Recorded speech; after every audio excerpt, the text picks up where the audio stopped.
एकता से बनी तो ईंट बनी, और ईंट बनी तो दीवार बनी, दीवार बनी तो घर बना। और अगर ये सभी बेजान चीज़ें एक हो सकती हैं तो हम सभी मिलकर काम क्यों नहीं कर सकते। नमस्कार दर्शकों, आप देख रहे हैं महानदी न्यूज़। रायपुर में सर्व समाज समन्वय महासभा का कार्यकारिणी आज बैठक हुई है। इसमें 2-3 मुद्दे प्रमुख रूप से रहा है। एक तो ये है कि जो देश के महान विभूति रहे, क्रांतिवीर जो रहे, उनके वंशजों का सम्मान करने का एक मुद्दा हमें समझ में आया। दूसरी बात ये है कि समाज को आपस में कैसे जोड़ें, एक समन्वय, धर्म, जाति, क्षेत्र, भाषा सबसे परे होकर के समाज को कैसे मजबूत एकजुट बनाए, ऐसी बैठक में हुई है, ये सुनने को मिला है। हमारे बीच में आप देख रहे हैं तमाम लोग हैं, इसमें से भूतपूर्व सैनिक, हमारे योद्धा भी रहे हुए हैं, तमाम नारी शक्ति भी है। इनसे हम पूछते हैं कि आज की प्रमुख मुद्दा विषय क्या कुछ रहा है। कि सर, आज की बैठक जो हुई है क्या प्रमुख रहा है इसमें? बेहतर ये है कि हम सब भारत के नागरिक हैं, हमें अपने देश के लिए काम करना है।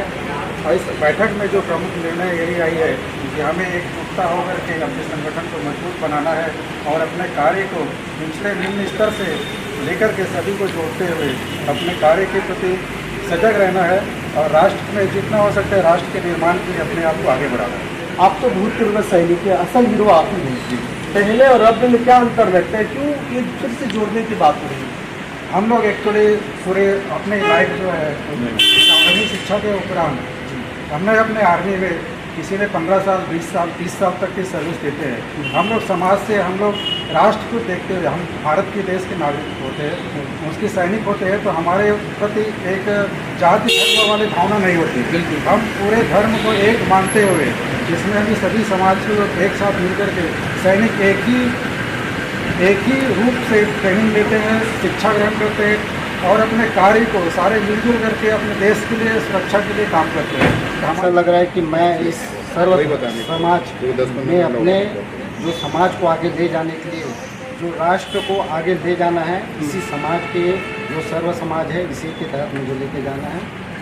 जी, आप लोगों का एक रणनीति बन रही थी जिसमें तमाम क्रांतिवीरों के वंशजों को सम्मान दें, क्या कुछ उसमें रणनीति और कब होना है? सर, हमारा कार्यक्रम है 25 जून को वृंदावन हॉल में रखे हैं, जिसमें क्रांतिकारियों के वंशज को हम छत्तीसगढ़ का ये पहला कार्यक्रम होगा कि जिसमें हम सम्मान समारोह करने जा रहे हैं। और आज का हमारा जो ये विषय था, बहुत ही गौरवान्वित अपने को महसूस करती हूँ कि ये जो हमारे सैनिक हैं, पूर्व सैनिक हैं, जो देश की रक्षा करते हुए आज रिटायर होने के बाद में फिर से सर्व समाज समन्वय महासभा के साथ मिलकर काम करना चाहते हैं।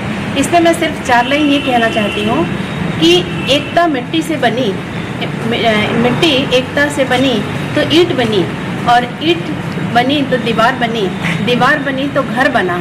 और अगर ये सभी बेजान चीज़ें एक हो सकती हैं तो हम सभी मिलकर काम क्यों नहीं कर सकते। बहुत बढ़िया, एकता की ताकत, संगठन, इस पर बात कर रहे हैं। सर, दिमाग में ऐसा कैसे आया कि छत्तीसगढ़ में वंशजों को सम्मान दें? क्या सम्मान की कमी हो रही है कहीं?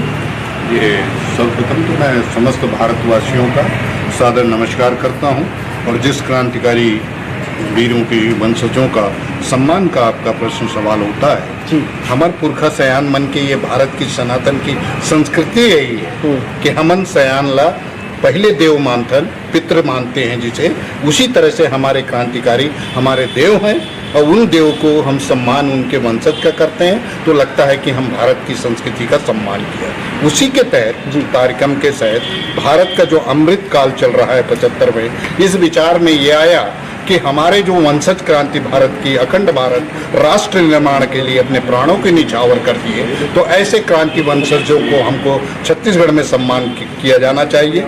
इसमें सर्व समाज समन्वय महासभा ने सर्वसम्मति से निर्णय लिया कि हम ऐसे क्रांतिकारी महापुरुषों का सम्मान करेंगे, और उसी के तहत 25 जून को रायपुर वृंदावन हॉल में यह कार्यक्रम प्रायोजित किया गया है। इसमें राष्ट्रीय, अंतर्राष्ट्रीय ख्याति प्राप्त और सभी समाज और सभी संस्थाएं के द्वारा उनका सम्मान किया जाएगा, और छत्तीसगढ़ महतारी की भूइयां पे और भारत माता के नारों के साथ अखंड भारत की और राष्ट्र निर्माण की जो हमारी कल्पना है, परिकल्पना है, हमारे सयान पुरखा मल्ला ओला जोड़े के पूरा प्रयास करें यही, और यही संकल्प के साथ अपना कार्यक्रम करें। तो दर्शकों, आप देख रहे हैं ये तमाम लोग हैं, कर्मठ हैं, सक्रिय हैं।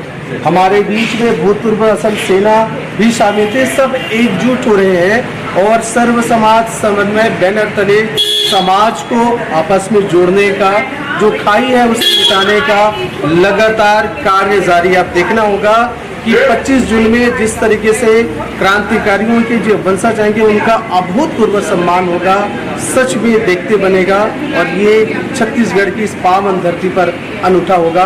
वो कड़ी, वो दृश्य भी हम आपके सामने दिखाएंगे। तब तक बने रहे हमारे साथ।